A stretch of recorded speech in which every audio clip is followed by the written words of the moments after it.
An interesting thing about this entry in the Resistance series is that the marketing involved an ARG called Project Abraham, the goal of which was to eradicate the Chimeran virus by experimenting on volunteer soldiers with vaccines. This happened before the events in Fall of Man, and one of those test subjects just so happened to be our boy, Nathan Hale. And considering he's still alive by the end of the first game, the vaccine was at least partially successful. I was mildly surprised to see Katie Sackhoff as the psychologist in these videos, and actually surprised to see Travis Willingham portray Nathan Hale. I'm so used to seeing him with an actual beard and longer hair that it took me a minute to recognize him. As was mentioned a few times in the previous video's comments, Resistance 2 also had a trailer called Shattered History that better explains the alternate history of the setting, which is appreciated. What's also appreciated is the slight tightening up of gameplay. The shooting is a bit more manageable and the boss fights are, for the most part, not as tedious. But I'm sorry to say you will have to look at my subpar controller aiming once again over the course of this video. So let's get into it, shall we?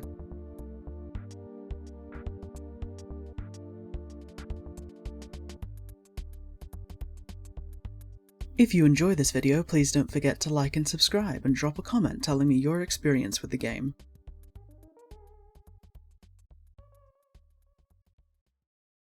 Our journey begins picking up where we left off, with Nathan leaving the British Isles with a group of Special Forces operators who immediately restrain and sedate him as a precaution. We're introduced to Major Richard Blake, voiced by Matthew Mercer, Director of Advanced Tactical Ops at SERPA, who explains that survivors of Project Abraham undergo mandatory testing before they can land stateside, so they're taking Hale to a facility in Iceland. Boy, these guys sound like they know what they're doing. It sounds like they have Iceland locked down. Sounds pretty safe and secure, doesn't it? Tailrotor down! Keep her steady! We're going down! Brace for impact!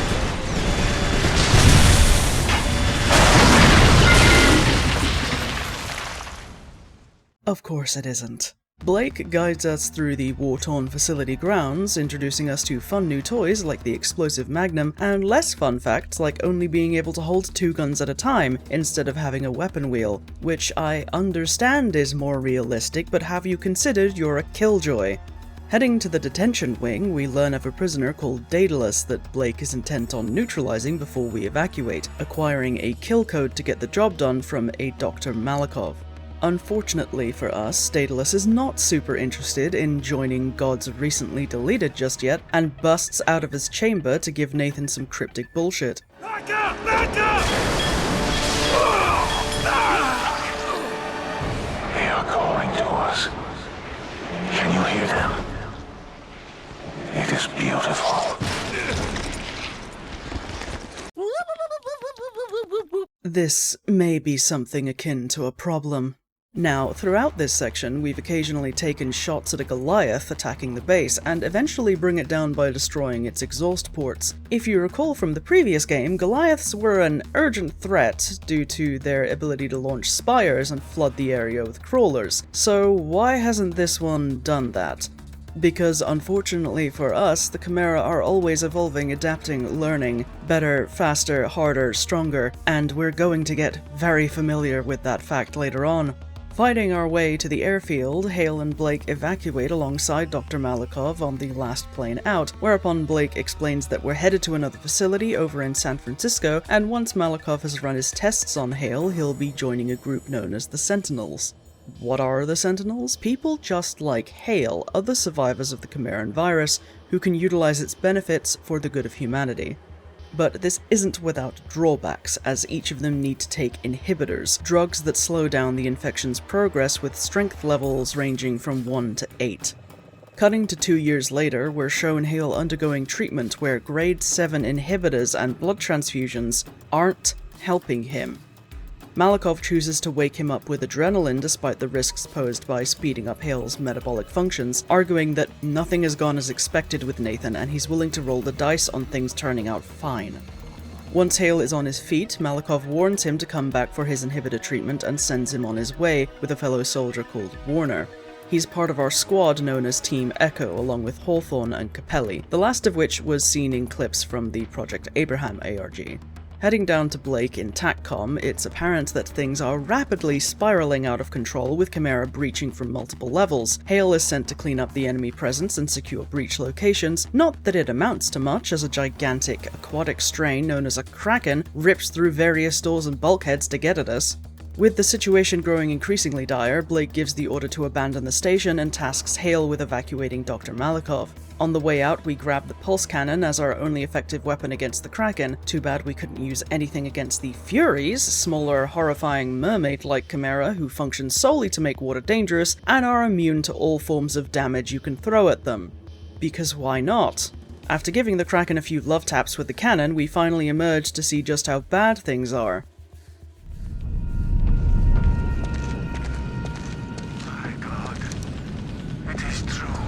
Gotta move, Doctor. Hail to command. Malikov and I are topside. Where's my team? Hawthorne and Warner are trying to secure the anti-aircraft battery, but they're surrounded by hostiles. Moving in now. We eventually get out of here, but not before Hale rushes back in to grab the inhibitors, keeping him and his team from growing extra pairs of eyes, and I figure out how to kill the Kraken without getting swallowed. It took a few attempts. The physics of the platform where you fight it feel very bad. A VTOL picks up Hale with orders to head north and track a ship our air defenses did severe damage to, accompanying a ground convoy through some beautiful Californian redwoods. Unfortunately for us, the convoy is ambushed and we're introduced to my new least favorite Chimeran strain, the Chameleon.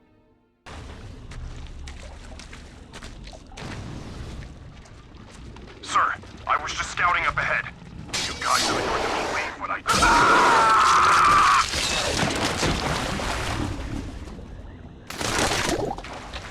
You see it? Shit, I lost it! I lost it!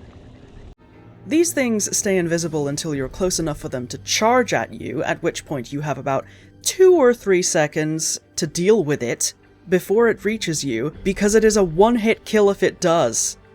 Friendship ended with Carbine. The Rossmore is my new best friend. Navigating through the forest, we're given a preview of what the Chimera do to make more of themselves now, with large, scuttling beetle things called spinners deployed to disable humans and spin them into cocoons on the spot for conversion.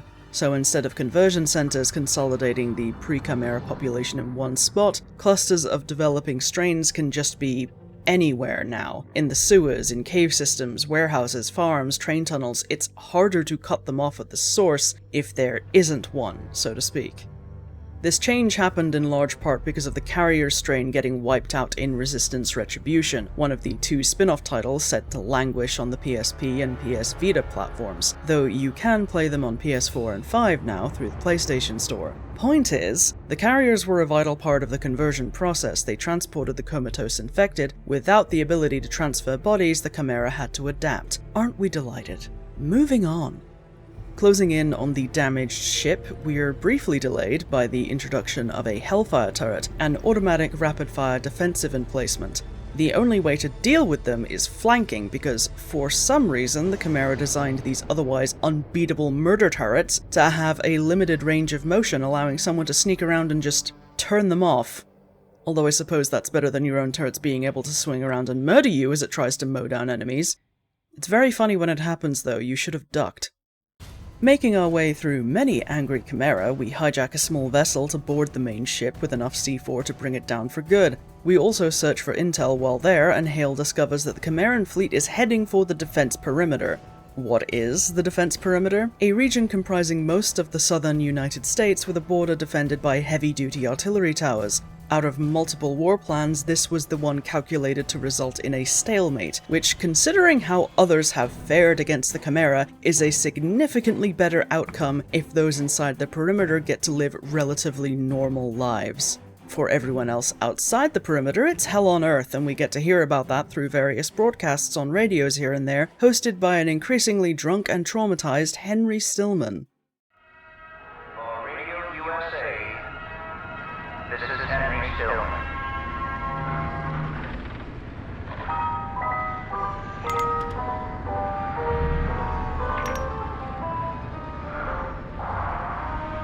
This morning, The country shudders in the wake of complete devastation.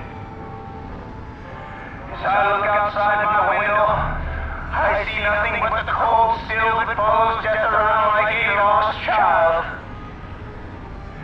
And I myself sit in an empty booth, so you'll pardon me if the program suffers from lack of a proper audio engineer.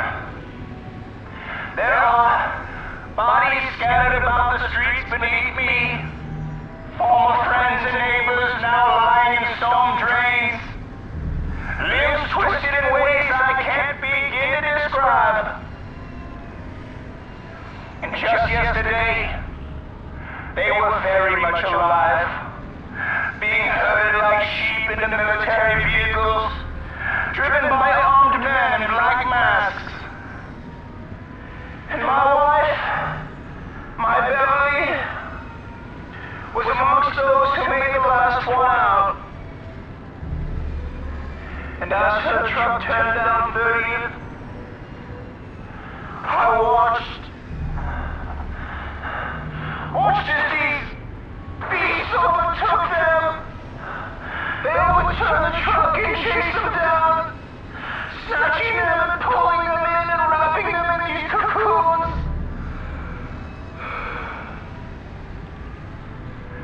And I watched her, and she watched me too, waiting for me to act, waiting for her husband to run in and rip the webbing from her and take her away, but instead I did nothing. I stood there, frozen in the still. This is Henry Stilman, broadcasting from the city of brotherly love, Radio USA, Philadelphia. Anyway, the fleet's point of entry is a town called Twin Falls in Idaho, so we blow the ship and haul ass to the perimeter. Landing in Idaho, we find both the local towers offline, and no one seems to be home. It quickly becomes clear why that is, as we find a staggering number of cocoons throughout the houses and yards, all of which contain Grims, a skinny, fast-moving shock troop strain whose purpose is to overwhelm through sheer numbers and ferocity. This is the point in the game that a particular design decision becomes extremely and annoyingly apparent, in that the enemy AI either greatly prioritizes or only registers you, the player, as a target.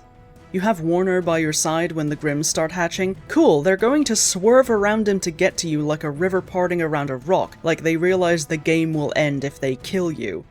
This doesn't happen often enough for it to be a consistent drag, but when it does happen, it's frustrating as hell, because what is the point of having teammates if not to split enemy aggro? We eventually link up with Warner, Capelli, and Hawthorne to fight some titans, before splitting off with Capelli to navigate our way through some absolutely arse-clenching tunnels filled with Grim cocoons all over the walls and ceiling, allowing the scrawny bastards to drop from above at the worst possible moment. 10 out of 10 section. I hated it. Making our way into the tower, Capelli is mistaken for a cannoli by a giant leaper, forcing us to restart the defense tower by ourselves while trying to avoid the same fate. We succeed on both counts, and luckily Capelli turns out to be alive, chimera regeneration and all that. The towers come online just in time to fend off the Chimeran attack, destroying the first few ships that try to break the line. With our mission complete, Hale is picked up by VTOL and ordered back to base for inhibitor treatment, as he's 4 hours overdue. The rest of his team is in the same state, as they called for a mobile inhibitor station just before Hale reached the top. But Hale refuses and instead goes to extract Dr Malikov from Bryce Canyon before it's too late, without the rest of his team. The area is swarming with Chimera as Daedalus is here, and once we're inside Station Genesis, he occasionally talks to Hale telepathically, warning him away and berating him for siding with humanity. It's here we also encounter a new enemy in the form of the Swarm, an unstoppable, unkillable boss entity that rips apart anything that gets in its way. You remember crawlers, the things Chimera used to use for infection before spinners? Yeah, this is how crawlers evolved after that switch up. When we find Malikov, we discover he was trying to stop Daedalus from reactivating the Chimeran tower network, and we're confronted by Daedalus on the other side of some impenetrable cutscene glass with the fact that the Chimera were here first. They were already on Earth before humanity evolved to walk upright. He ominously warns that the sky will soon shine with Chimeran stars before leaving Nathan to pass out, sparing both him and Malikov. Nathan soon wakes up, and as we leave, Malikov explains that Daedalus was a man called Jordan Adam Shepard, another volunteer of Project Abraham and one of the only 2 volunteers who were injected with a unique strain of pure Chimeran DNA. He was the one who created the Cloven in his attempts at producing a cure, the half-feral, cannibalistic human Chimera hybrids that terrorize everyone who isn't them.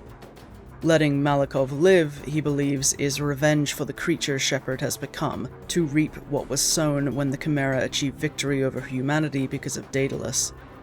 You may be wondering what a pure Chimera is, and it's these things. The original species that started this whole series of events. Being injected with that unique strain Malikov created from them is why Shepard transformed into a creature we haven't seen before, something that can communicate coherently with infected humans and direct the Chimera, like a hyper-evolved angel. That and a weaker immune system. Hale was the second subject injected with that strain. So yes, while they might have lost Malikov had he diverted for treatment, our boy is now in danger of turning into another Daedalus, but Hale clearly decided that it was worth it to rescue the Doctor with his vast amount of experience and knowledge about the Chimera, the Sentinels, and working with the virus. Soldiers are, by their very nature, expected to die for the cause, and throughout Nathan's story in the games, he's always given me the impression of a man who sees himself as just another grunt, a ground pounder who will do whatever is necessary to safeguard the cause and make the enemy hurt. He isn't special, he was just luckier than the other guy.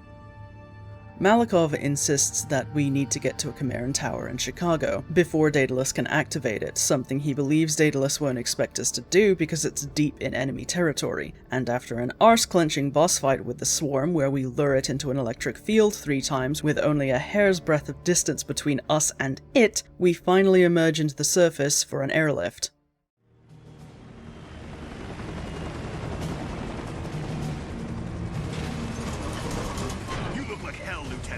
Worth it? Let it go, Corporal. Because there ain't no inhibitor stations where we're going. You just made yourself a walking time bomb. Stand down, Corporal. That's an order. When you do turn, and it won't be long now, I'll be the one who pulls the trigger. You hear me? I won't hesitate. Not even for a second. Offer accepted. Now, until that time arrives, let's consider the subject closed.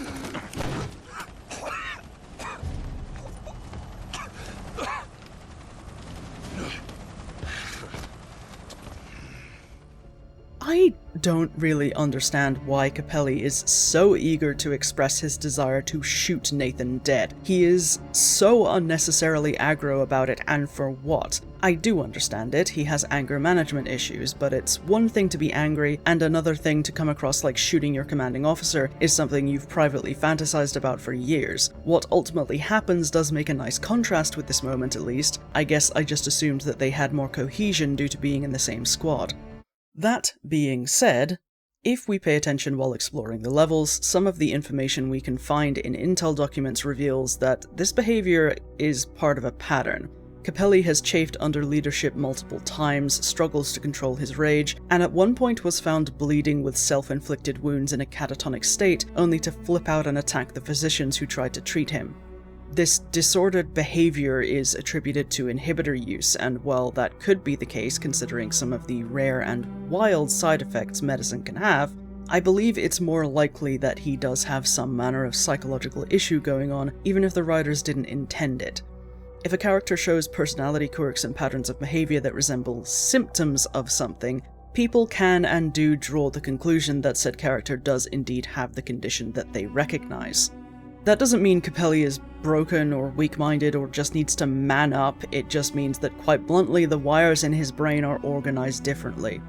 If you find yourself struggling with similar issues, it may be worth looking into things like oppositional defiant disorder, intermittent explosive disorder, and bipolar disorder. This is not to convince people that they have something, but if someone watching knows that they have a problem but don't really have a name for what that is, perhaps this can be a nudge in the right direction. The brain is the most complex organ in our body. It's also prone to glitching out and telling us there are shadow demons waiting to snatch your ankles from under the bed, so it's very much in our interest to just keep an eye on it and try to curtail problematic misfires. Anyways, you may wonder why they couldn't just bring an inhibitor to Nathan. After all, when he picked them up at the beginning, it looked like a bunch of vials, something you would inject. And it is an injection, but the most effective site to deliver it is directly to the brainstem, which you can imagine is a little tricky to reach in the field without accidentally turning off your eyes. There apparently exists an inhaler version of the injectors known as eye packs, per the information found in Intel 6, but these are only meant to buy time until you can get an actual injection. Either way, Hale is never going to put himself above the mission. Heading off to Chicago to intercept Daedalus, it's worth realizing the gravity of the situation if he does manage to turn on the rest of the Chimeran towers. They were initially built by those pure Chimera tens of millions of years ago, but the purpose of them was never fulfilled, that purpose being to open a wormhole to the pure Chimera's homeworld and visit upon humanity a fate that cannot be undone. So no pressure or anything. Fighting through an obscene amount of bullshit, including a horde of Grims, an entire street lined with Hellfire turrets, Titans, shielded drones, and whatever in sweet baby Lucifer this thing is, we finally get to the tower, only for Daedalus to remotely activate it from Iceland, where we started. As the team heads over to Iceland, Warner checks in on Hale, offering to take him somewhere he can receive treatment before it's too late, even though Hale's chances of survival are anemic at best. He refuses to put himself above the mission, remarking that any one of them could have been Daedalus, and the human man once known as Jordan Shepard would have wanted Hale to stop him no matter the cost. Landing in Iceland, the team quickly takes out enemy anti-air defenses and moves towards the tower Daedalus is occupying, and while the surrounding Serpa forces take heavy casualties, they do manage to get inside. Not that things go any better in the tower, with Hawthorne getting ripped in half and Warner being introduced to gravity, shortly followed by Hale discovering what it feels like to have his guts rearranged. Shepard! If you understood what was coming, you would not have fought. Such a waste. You could have been so much more. Thankfully, this isn't the end of him. Hale wakes up 6 weeks later in a Louisiana camp and looks considerably worse off. Malikov explains that the virus had progressed too far along when Capelli found and dragged his barely alive carcass to safety, so the doctor put him in a medically induced coma while searching for a cure. A cure he obviously didn't find. Hale is then told that he has 3 hours of humanity left, if he's lucky.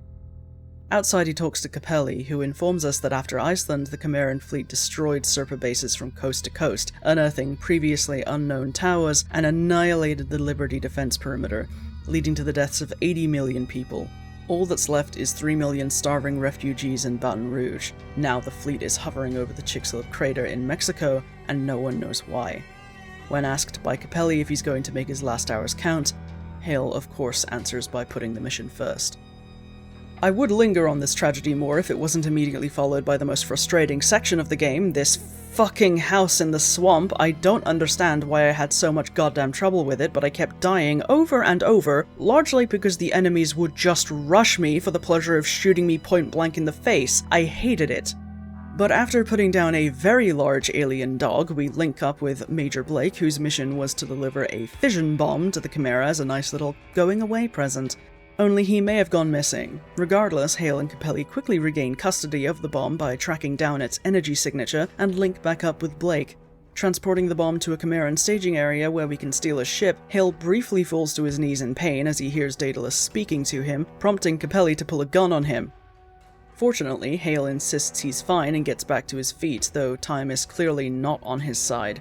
The group successfully infiltrates Daedalus's flagship and unloads the bomb, with Blake and his team intending to detonate it near the central reactor in the hopes that the chain reaction will wipe out the surrounding fleet. Capelli and Hale are ordered to find a control room and bring the reactor shields down.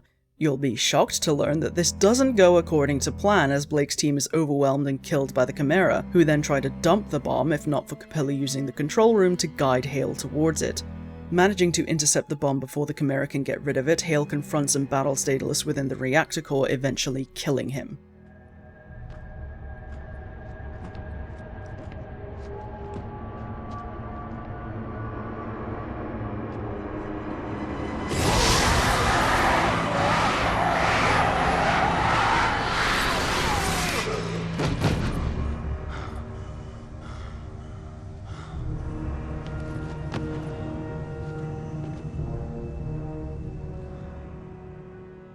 With the bomb ready to go, Hale proceeds to fight his way off the ship using telekinetic blasts that reduce the Chimera in his way to bloody chunks, an amazing and terrifying level of power that, while incredible, ultimately signals the end of his humanity.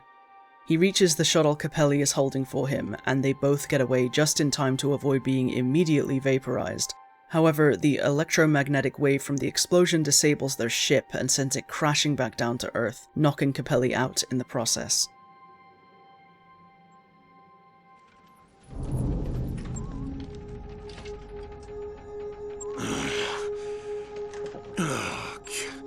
Just once. I wish you'd try landing one of these things.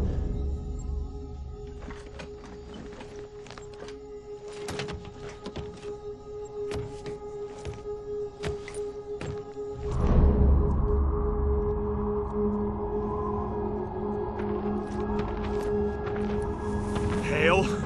What happened? What the hell is that? Can you hear them? They're calling to us. It's beautiful.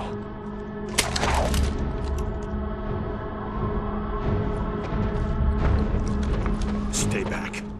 In stark contrast to the angry, almost hateful readiness Capelli expressed at the idea of killing Hale, when it actually happens, he's reluctant and asks for forgiveness, perhaps finally seeing Nathan not as any authority figure he chafed under before, but as the fellow soldier he is. Hale has given everything to fight for humanity, including his own. So instead of dying in battle or in a bed surrounded by family, he has to be put down by one of his own, and that doesn't seem fair at all. Forgive me, sir. It was an honor.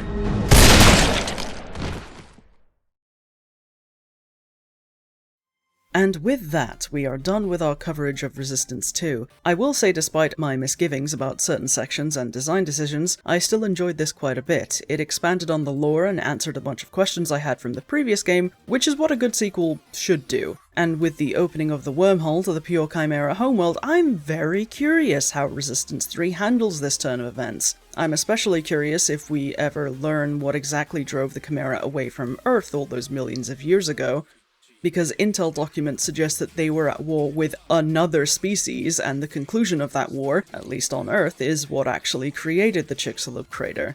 What I'm getting from that information is that the Pure Ones, in all their power, had to make a Chimeran virus to recruit soldiers for its intergalactic war with another species that was capable of driving them off the planet. I think we might be approaching something resembling, in scientific terms, cooked. Thank you for watching, and holy shit, we reached 50k subscribers. Thank you! I will get to work on that Hear Me Out video of viewer-suggested characters as soon as possible, where everything will be completely normal. This is a Christian YouTube channel. Very family-friendly. Very normal. Thank you all for watching. If you have a game you'd like to inflict on me, then drop it down in the comments. Special shoutouts to my supporters over on Patreon, who are all very handsome people, and if you'd also like to be called a very handsome people, check out the link in the description where you can support me from just £1 a month. Don't forget to drink your water, take your medication, be kind to yourselves, and I will see you all next time.